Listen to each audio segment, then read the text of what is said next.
नीच मनुष्य, दूसरों को कष्ट देना, झूठी गवाही देकर के फंसा देना, पैसे के बल से, ध्यान से सुना जाए, पैसे के बल से निर्दोष को दंड दिलाना या निर्दोष को दंड देना। एक वकील साहब। राधे राधे, आप सभी को कैसे हैं आप सभी। स्वागत है आप सभी का हमारे YouTube चैनल में। तो आज के वीडियो में मैं आपको बताने वाली हूँ कि अगर आज हमारा शरीर हमारा साथ छोड़ दे तो हमारे पास क्या बचेगा। जिस धन को हमने पूरी जिंदगी कमाया, जिस परिवार के लिए इतना कुछ किया और जिन चीजों पर हमें इतना अभिमान था, क्या इनमें से कोई भी हमारे साथ जाएगा? नहीं। साथ जाएंगे तो केवल हमारे अच्छे कर्म और भगवान का नाम। श्री प्रेमानंद महाराज जी समझाते हैं कि इसलिए जीवन रहते ही अपने कर्मों को सुधारना और भगवान का भजन करना शुरू कर देना चाहिए, क्योंकि दान पुण्य का फल तो मिलता है, लेकिन भगवान के नाम के बिना जीवन का सच्चा कल्याण नहीं होता। तो आइए महाराज जी की इस बात को सरल भाषा में समझते हैं हमारी इस वीडियो के माध्यम से। तो वीडियो में अंत तक बने रहिए, और अगर आप हमारे चैनल पर नए हैं तो प्लीज आप पहले हमारा चैनल जो है सब्सक्राइब जरूर कर लें। कह रहे थे अपने यहाँ जो है कि हमको तो वकालत पढ़ाई ही इसीलिए गई कि जो हमारे पास आवे हम उसको जितावें। भाई ठीक है, सांसारिक व्यवहार में आपको ऐसी शिक्षा दी गई होगी, लेकिन हमारा अध्यात्म ऐसी शिक्षा नहीं देता। अध्यात्म शिक्षा देता है कि तुम अपनी वकालत का प्रयोग दूसरों की रक्षा करने के लिए करो, और जो जुर्म करने वाले लोग हैं उनको दंड देना मानो उनको पवित्र करना है। अगर आप जानते हैं ये जुर्म से युक्त है, दोष से युक्त है, और पैसे के बल से उसको निर्दोष साबित कर देते हैं, तो वो और आप दोनों दंड के भागी बनेंगे। परिणाम में आपको दुख भोगना पड़ेगा।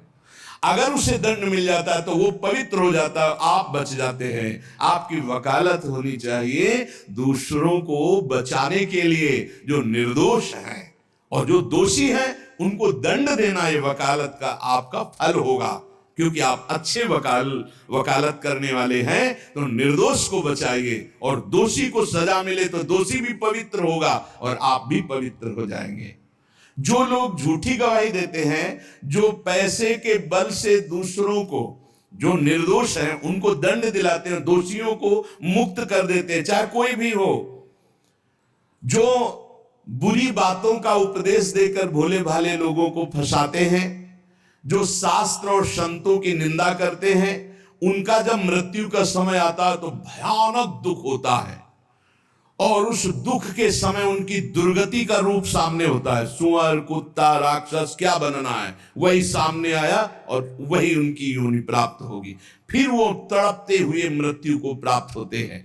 और ऐसे लोगों की मृत्यु जब होने को होती है तो यमराज के बहुत ही क्रूर स्वभाव वाले, बहुत ही, जहां दया नाम की वस्तु नहीं, ऐसे क्रूर स्वभाव वाले हाथों में हथकड़ी लिए हुए और बड़ा भारी मुद्गर, वो बड़े भयंकर, और उनके शरीर से दुर्गंध, देखने से ही मलमूत्र छूट जाए ऐसे भयंकर, और उसी को दिखाई देते जो मरणासन होता है।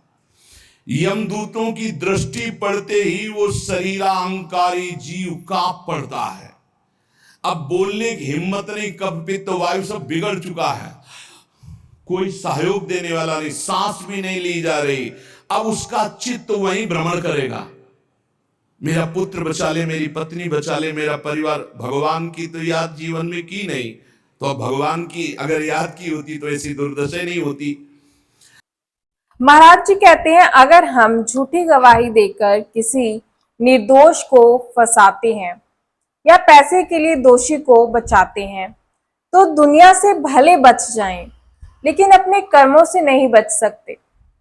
इसलिए महाराज जी कहते हैं, अपने ज्ञान और सामर्थ्य का उपयोग दूसरों को बचाने और उसकी सेवा करने में करो। किसी को दुख देकर कमाया हुआ सुख कभी स्थायी नहीं होता है। अब वो चीखने की कोशिश करता है पर आवाज नहीं निकलती, एक शब्द भी नहीं निकल, बार बार प्रयास करता है कोई मेरी रक्षा कर ले। इन भयावन 2 यमदूत होते हैं। उसका मल निकल जाता है भयवश, मूत्र छूट जाता है, मुख सूख जाता है, आंखें पलटने लगती हैं, सांस ऊपर को उठने लगती है, देखने की शक्ति नष्ट हो गई, भारी वेदना तड़पता हुआ उस शरीर को छोड़ता है। अब जैसे जैसे बोले कि शरीर तो यही छूट जाता है, दंड किसको मिलता है? तो आप स्वप्न में जब पीटे जाते हैं तो आपको पीटने का दुख होता है कि नहीं होता है? पीटने का दुख होता है, जगने के बाद पता चलता है वो झूठा होता है। शरीर तो स्थूल आपका सैया में सोया होता है, जब चाकू मारी जाती है ना तो वैसे अनुभव होता है, वैसे अनुभव होता है।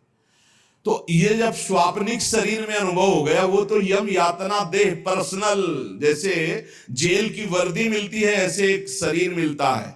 उस जीवात्मा को मन बुद्धि चित्त अहंकार 5 ज्ञान इंद्रियां 5 कर्म इंद्रियों सहित उस शरीर में पैक कर दिया गया, उसका नाम यातना देह है। अब उसको शरीर से ले जाते हैं, यातना देह से। स्थूल देह तो यही छूट गया, सूक्ष्म शरीर कारण शरीर पैक कर दिया गया यातना देह में। जैसे स्थूल शरीर में, स्थूल शरीर छूट रहा, यातना देह मिली, वो सूक्ष्म होता है। अब ये माता पिता का गर्भजनित देह नहीं है, ये दंड विधान वाला है, ये कर्म जनित होता है, इसे यातना देह कहते हैं। यमराज के दूत फांसी लगाते हैं गले में, जैसे कुत्ते के नहीं डाली जाती ऐसे, और पीछे से मुद्गणों की मार घसीटते हुए ले जाते हैं। पीछे से ऐसी मार कि वो चीखता है, चिल्लाता है, पूरा अनुभव जैसे स्थूल शरीर में, ठीक वैसे ही उसमें मरना नहीं होता। बस एक खास बात होती है, क्योंकि स्थूल शरीर में मरना होता है, सूक्ष्म शरीर कारण शरीर जो यातना देह में, उसमें मरना नहीं होता। बहुत लोग कहते हैं शरीर तो यहां छूट गया, फिर नर्क स्वर्ग किसको मिलता है? अरे शरीर एक कोट की तरह उतार दिया गया, तू तो उसी में पैक है, अभी भूल मत कर। अब देखो, दक्षिण दिशा की ओर उसे दौड़ाते हुए मारते हुए पीछे से ले जाते, और तप्त बालू, आग जैसी तपती हुई बालू,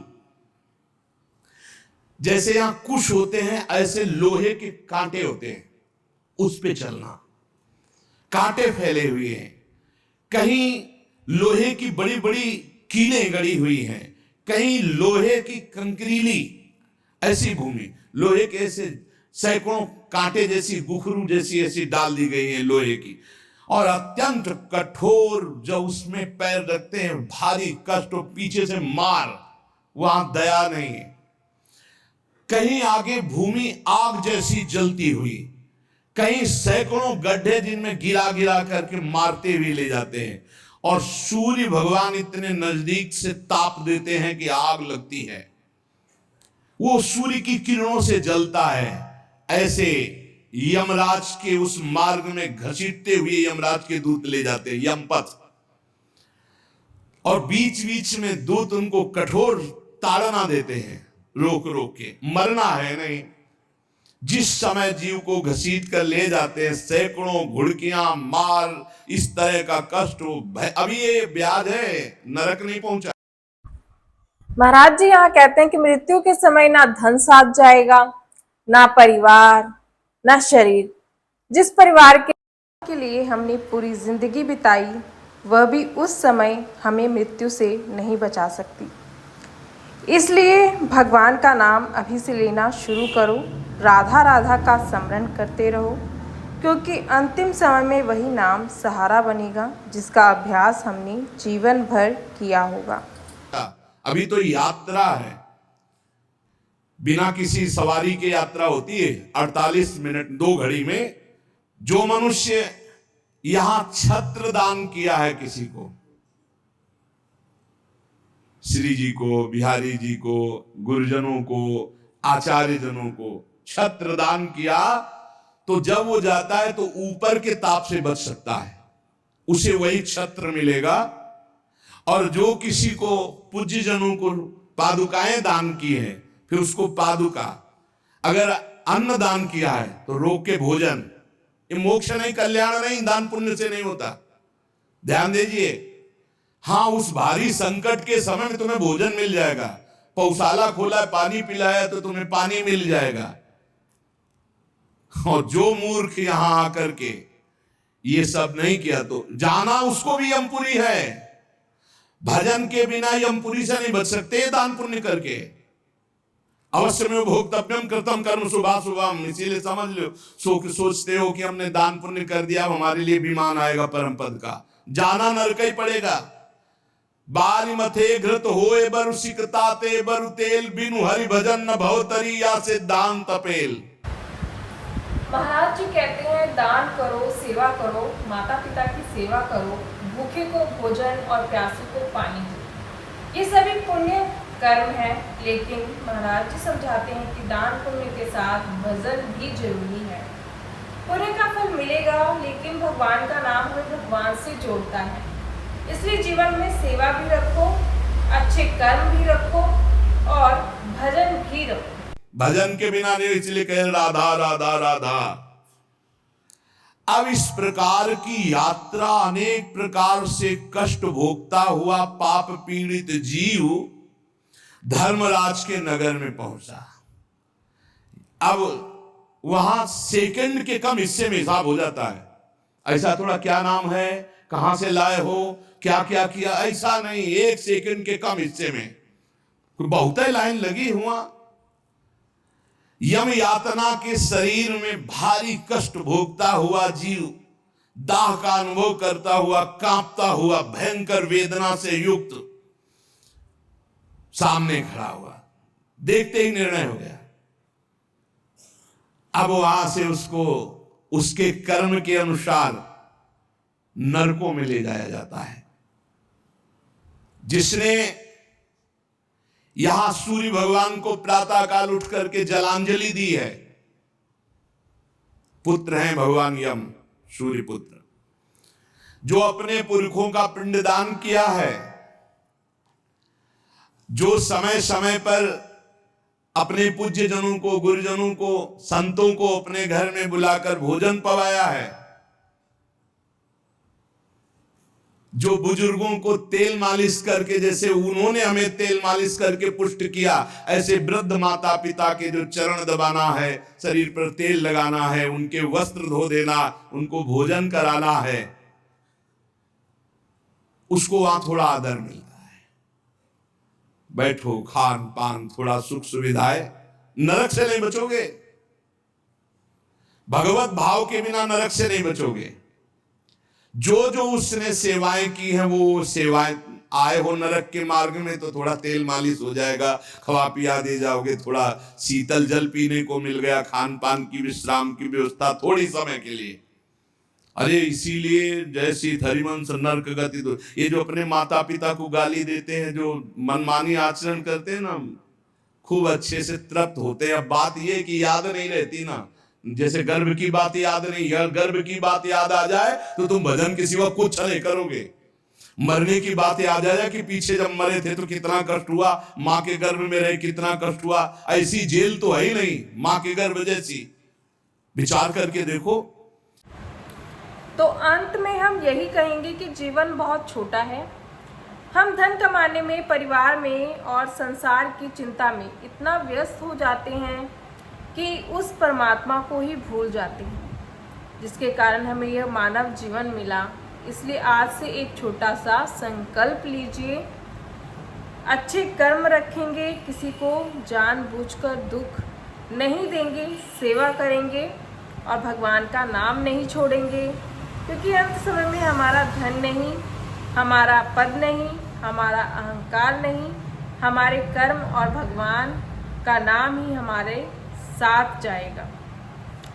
तो इसलिए अगर आपको हमारा वीडियो अच्छा लगा हो तो प्लीज़ वीडियो को लाइक ज़रूर करें, शेयर करें और चैनल को सब्सक्राइब कर लें। कमेंट में आप हमें राधे राधे या अपना कोई भी सुझाव लिख सकते हैं। तब तक के लिए राधे राधे, मिलते हैं हमारे नेक्स्ट वीडियो में। तो बोलिए श्री राधा वल्लभ लाल की जय।